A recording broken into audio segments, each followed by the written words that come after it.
Un joueur fait un échec double lorsque deux de ses pièces font échec. L'échec double est forcément un échec à la découverte. Le roi est sur la même ligne que la tour et le fou. Il y a un échec potentiel avec le fou. Pour faire l'échec double, il suffit que la tour aille également faire échec.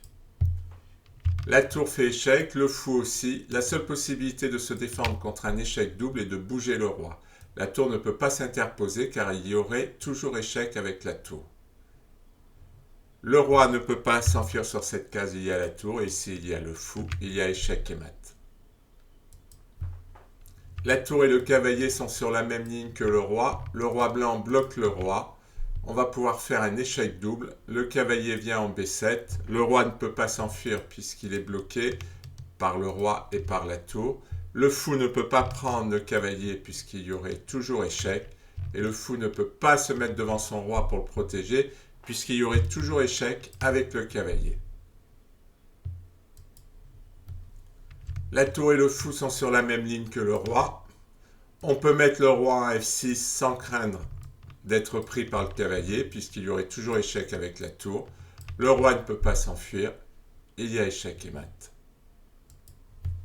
La situation se complique puisque le fou menace de manger la tour, mais l'échec double va empêcher cette prise. Donc on va faire échec avec le fou.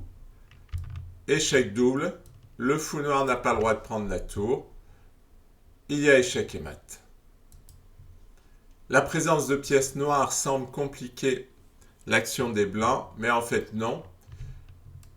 Il y a l'échec à la découverte. Le fou protège cette case, ce qui va permettre de faire échec double. Le roi ne peut pas prendre la tour puisqu'elle est protégée par le fou. Le fou fait échec et la tour contrôle les cases. On dit qu'il faut 3 pièces pour faire échec et mat. Nous les avons.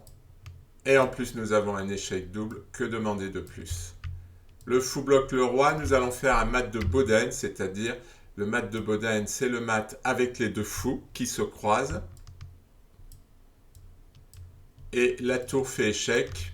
Pas d'autre défense que de bouger le roi. Et on ne peut pas bouger le roi, donc il y a échec et mat. Pour cet exercice, il faut beaucoup d'imagination. La tour bloque le roi. Si le pion disparaît, la tour bloquera le roi. Le roi bloque. Il suffit de trouver un échec et de faire disparaître le pion blanc. Avec ces deux éléments, vous avez la solution. Vous avancez le pion qui disparaît et vous vous transformez en cavalier pour faire échec double. Si vous vous transformez en dame, vous allez avoir un problème puisque le cavalier pourra manger la tour. Et vous ne ferez pas échec et mat.